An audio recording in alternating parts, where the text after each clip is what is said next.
Hello, hello, hello. Welcome back ulit sa Bana Homes dito sa may Mulino na ata ito. Part na ng Mulino. Pero pagkakalam ko itong lugar na to ay part na ng Barangay Mulino. Dito tayo para mag-update kung ano na yung update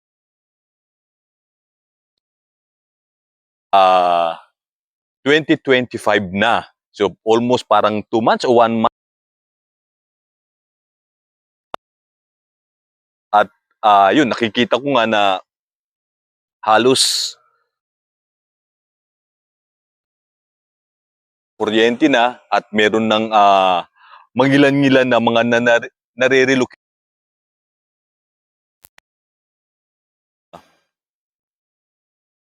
Update natin dito, ginagawa pa yung mga parang halos lahat ay okay na, at the same time, makikita nyo, nililinis na rin nila. At yun, ilipat natin yung camera natin para mas makita ninyo ng mas maayos yung... Okay, so katulad nito, meron ng connection para sa tubig. Ito yung kulay blue. May tubig na talaga yung ano na yan, yung hose na yan. At yan yung mga bahay.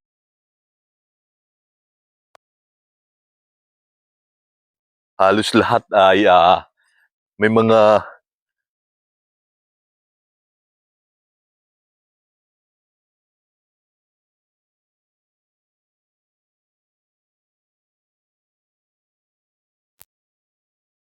ito yung mga last doon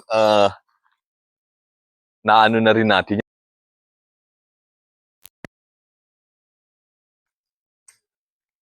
Gandang hapon, Hunay.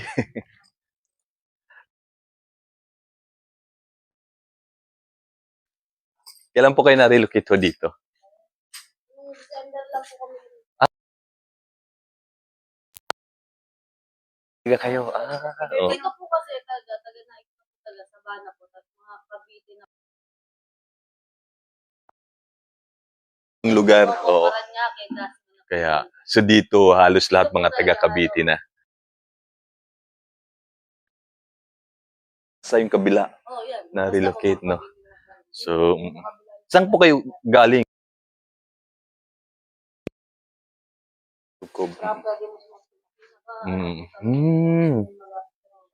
Bakit?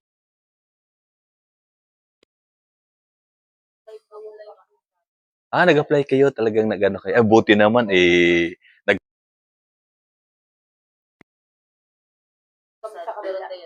Dorotea kayo. Dorotea po. Sa kabila.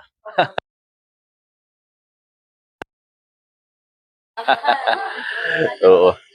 So, yung vlog, nag-update ako dito. At least,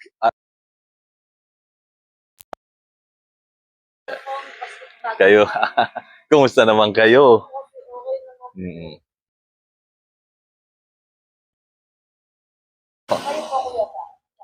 Dito lang po ako sa kabila, sa may Malainin.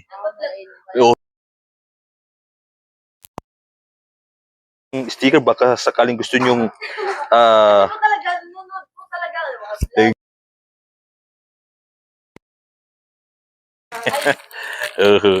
sticker po para pagka sinerge mo ko sa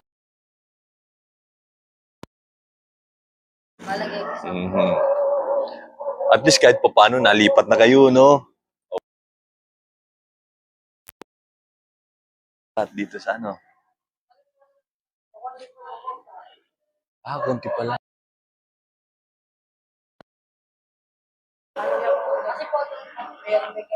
May mga kanya-kanyang ano na.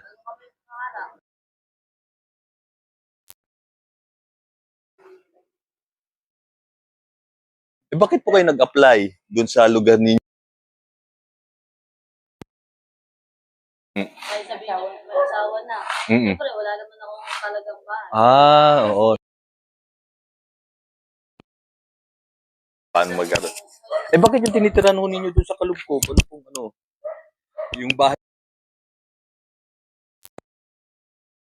Paayos pa rin po. Saka po yung ano pa yung babayaran.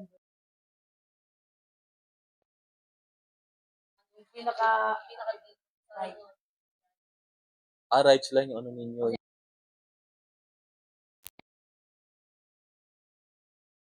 So at least pinalad po kayong makano. May mga nagre-request din kasi sa akin kung ano. Marami. Ganoon, taga. Nung nag-asawa po ako, 90s, Ay, almost wala po 5 years.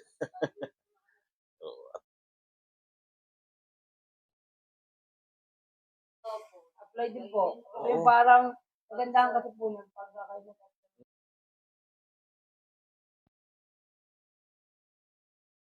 At least meron kayong tawag dito submitter, no? Talaga, nung at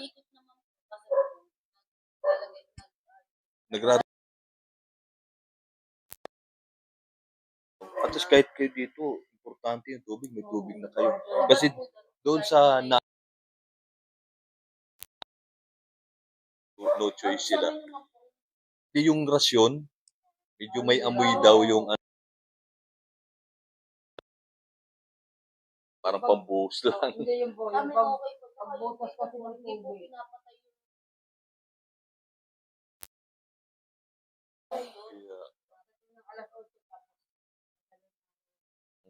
At least, yung iba, wala doon sa may Naik View. Merong senior citizen from Las Piñas. Kasi wala silang poste na ganyan, no? Walang poste.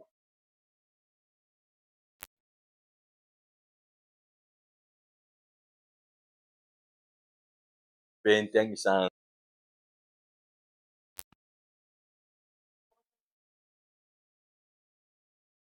Pero at least meron kayo temporary. Kaya, tsaka may tubig kayo. At same time, medyo mas magaan din para sa inyo. Doon sila nanay, mga nagtsatsaga talaga. Solar lang yung kanilang ilaw. Tapos, wala pang tubig. Mukhang matatagalan sila kasi wala pa silang poste na katulad niyan.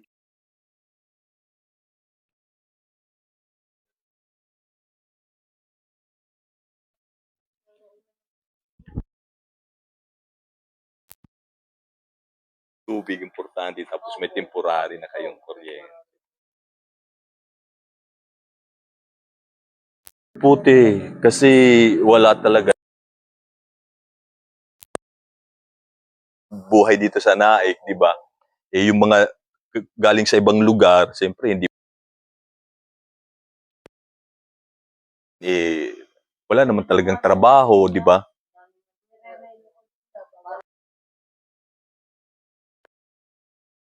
Ay, ganun po talaga. Ayun. Ano na lang, tawag dito, diskarte na lang. Terhan. Lahat naman nagsusumikap. Kayo nga, di ba, no? O, at tsaga-tsaga na lang talaga. Sige, salamat sa inyo. Salamat po sa inyo. Congrats. Salamat po sa inyo. Salamat sa time ho ninyo. Thank you po. So, sila ate, narilukid na dito. At yung kita nyo, halos gawa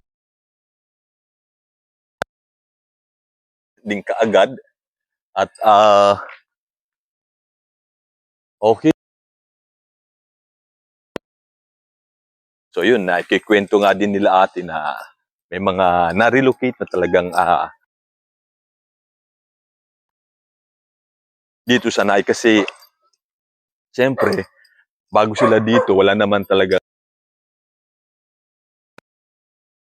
mabilis dito sa subdivision. So, kailangan mo pang pumunta ng bayan, maghanap ng trabaho. Dadayo ka pa ng ibang lugar talaga. So, ito last time parang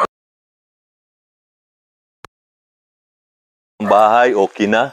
So, hinihintay na yung mga tawag dito, benepisya.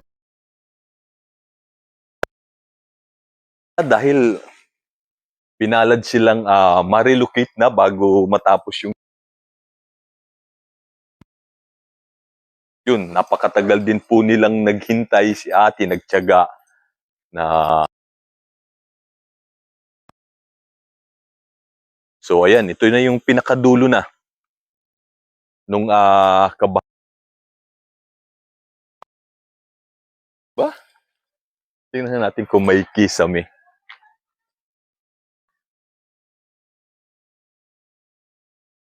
Ito, ayan makikita ninyo. Pero kikita nyo, ayos na. So talagang yung itong mga bahay na to. Sana hopefully ay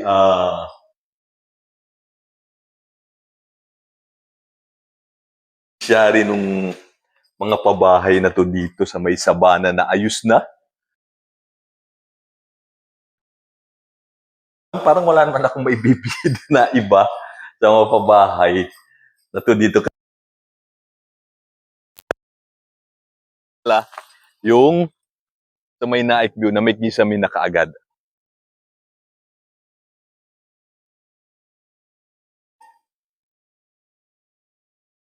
Dahil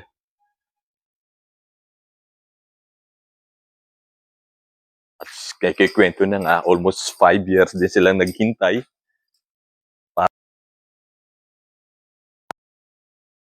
May tubig na nga kaagad dito. Ayan, oh. Mga bahay kasi sila ate may tubig na. Lang talaga. Buti na lang doon merong tao o lang kailangan nilang bilhin. So dito may mga tao na, oh. May mga kuryente na. Tsaka yun, may ayan, oh. Okay, so halos gawa na pala ito. Halos gawa. Pati dito sa kabila. Ayun, oh. Nagagawa dito sa lugar na to. Pero halos lahat okay na. Nakatira na rin. Ayun, oh. Kahit pa paano masasabi kong mapalad yung na-relocate.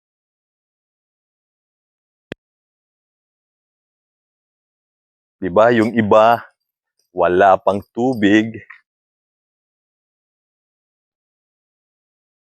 So medyo talagang effort talaga.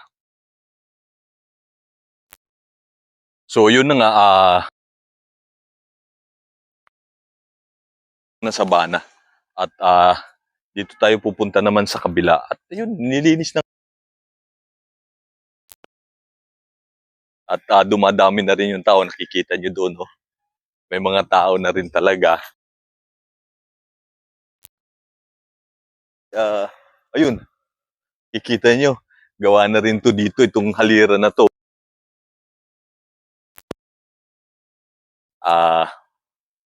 Ginawa na yung harap ng bahay nila. So, lipat natin. Okay, so yun, oh. Kikita ninyo, dito meron na rin, oh. May tao na rin. At halos lahat na.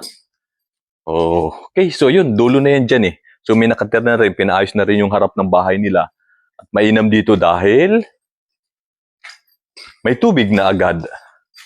So, congrats sa mga na-relocate ngayong taon na to dito sa may sabana. At dito sa kabila, ayan. Halos halos malinis na, halos okay na, oh.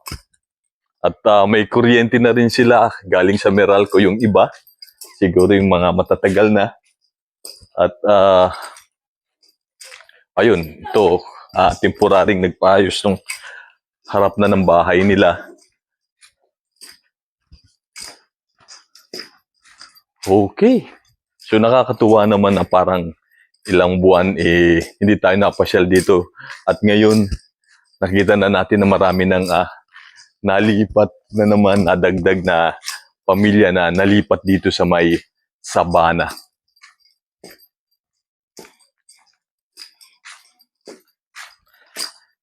Ganda nga po Nunay.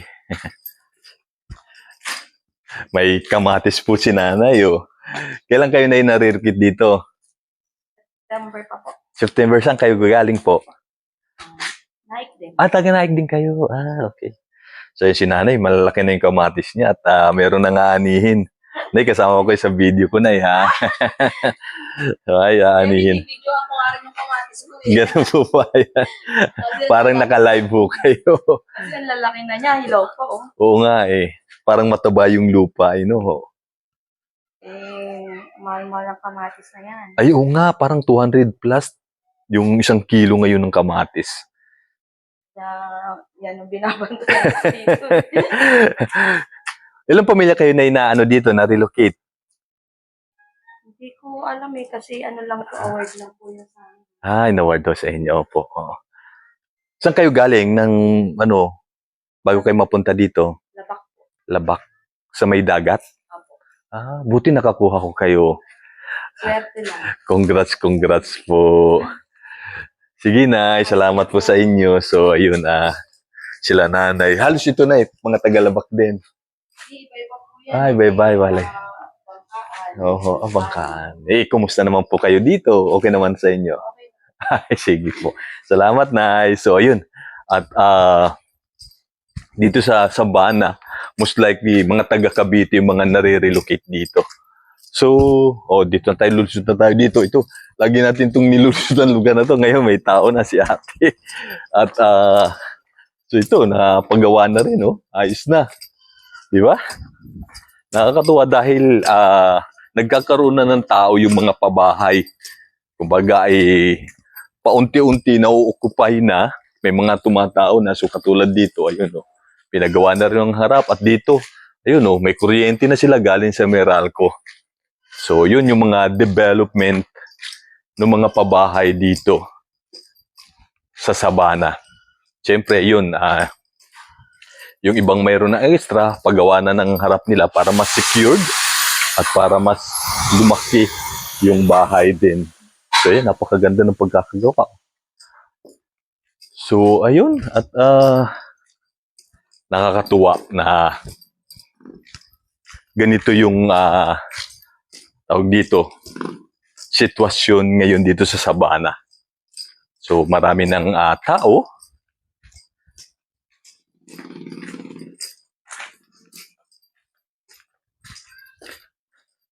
At may mga kuryente na rin sila.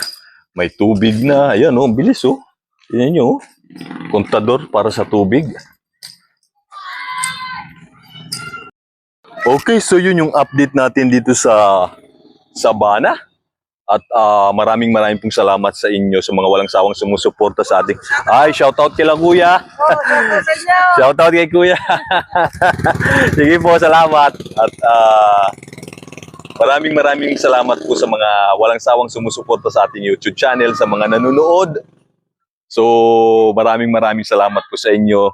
At syempre sa mga nagsasubscribe at kung sakaling mapapadaan yung video natin sa wall ho ninyo, sa mga CP ho ninyo, naglalambing po ko sa inyo na kung po pwede po sana ipakisubscribe po ninyo yung ating YouTube channel para mas marami pa tayong content na mga pabahay para na sa ganon, magkaroon ng idea yung mga kababayan po natin na possible maging beneficiary ng pabahay ng gobyerno, magkaroon sila ng idea na magaganda na ho yung mga pabahay ho ngayong itong mga taon na to, magaganda na yung mga pabahay.